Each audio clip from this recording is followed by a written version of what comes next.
નમસ્કાર દર્શક મિત્રો, વેલકમ ટુ જન સમૃદ્ધિ ન્યૂઝ। તો ચાલો હવે નિહાળીએ આજના મુખ્ય સમાચાર। મરેલા જાનવરના નિકાલમાં ગેરરીતિના આક્ષેપો, દક્ષિણ ઝોનના રેફ્યુઝ એસઆઈ સામે નોટિસ તથા ખાતાકીય તપાસની માંગ। અમદાવાદ મહાનગરપાલિકાના દક્ષિણ ઝોનમાં મરેલા જાનવરના નિકાલની કામગીરીને લઈને ગંભીર સવાલ ઉભા થયા છે। મરેલા જાનવરના નિકાલ માટે કાર્યરત ઝીલ ફિલ્ડ સર્વિસીસ કંપની દ્વારા ટેન્ડરની શરતો મુજબ કામગીરી કરવામાં આવતી ન હોવાના આક્ષેપો સાથે જવાબદાર અધિકારીઓ અને કર્મચારીઓ સામે તપાસની માંગ કરવામાં આવી છે। મળેલી માહિતી મુજબ છેલ્લા 6 મહિના દરમિયાન દક્ષિણ ઝોનના અલગ અલગ વોર્ડમાં નોંધાયેલી મરેલા જાનવરની CCRS ફરિયાદોની digital sheet solid waste management વિભાગ પાસેથી મેળવી સ્થળવાર ખરાઈ કરવી જરૂરી છે કે જે તે સ્થળે જઈ GPS system before after photographs અને ટેન્ડરની શરતો મુજબ મૃત જાનવરોનો નિકાલ થયો છે કે નહીં તેની તપાસ કરવાની માંગ કરવામાં આવી છે।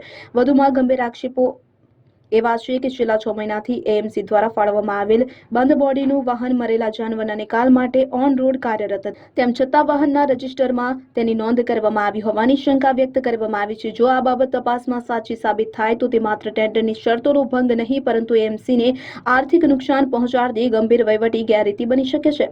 એજન્સીની કામગીરીની યોગ્ય ચકાસણી કર્યા વગર છેલ્લા 6 મહિનાથી તેના બિલો પ્રમાણિત કરવામાં આવ્યા હોવાના પણ આક્ષેપો કરવામાં આવ્યા છે। તેથી દક્ષિણ ઝોનના રેફ્યુઝ એસઆઈ તથા સંબંધિત કર્મચારીઓ અધિકારીઓને નોટિસ ઇસ્યુ કરી ખાતાકીય અને વિજિલન્સ તપાસ હાથ ધરવાની ગંભીર માંગ કરવામાં આવી છે। કહેવાય છે કે તપાસ પૂર્ણ ન થાય ત્યાં સુધી સંબંધિત એજન્સીના બિલોની ચૂકવણી અટકાવી AMCની તિજોરીને સંભવિત આર્થિક નુકસાનથી બચાવવા પણ રજૂઆત કરવામાં આવી છે। હવે સમગ્ર મામલે AMCના ઉચ્ચ અધિકારીઓ દ્વારા CCRS રેકોર્ડ, વાહન register, GPS data, before after photographs, સ્થળ તપાસના પુરાવા અને છેલ્લા 6 મહિનાના બિલોની તટસ્થ ચકાસણી કરવામાં આવે છે કે કેમ તેના પર નજર રહેશે।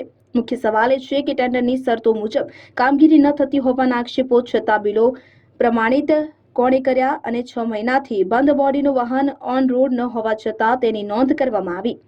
અમદાવાદ શહેરના આંગણે એક બાજુ 2030માં કોમનવેલ્થ ગેમ્સ તથા 2036માં ઓલિમ્પિક ગેમ્સની અમદાવાદ મ્યુનિસિપલ કોર્પોરેશન તૈયારી કરી રહ્યું છે તેવા સમયે સાયકલ, એક્ટિવા કે ખુલ્લા વાહનમાં મરેલા જાનવરની હેરાફેરી કરવામાં આવી રહી છે તે દેશ અને દુનિયા માટે કરુણ ઘટના જ બની રહેશે। શું અમદાવાદ મ્યુનિસિપલ કોર્પોરેશન સાચા અર્થમાં કોમનવેલ્થ ગેમ્સ અને ઓલિમ્પિક ગેમ્સ માટે યજમાન શહેર બની રહેશે ખરું કે પછી ઢમઢોળ અને માહેપોલ જેવી સ્થિતિનું નિર્માણ કરશે?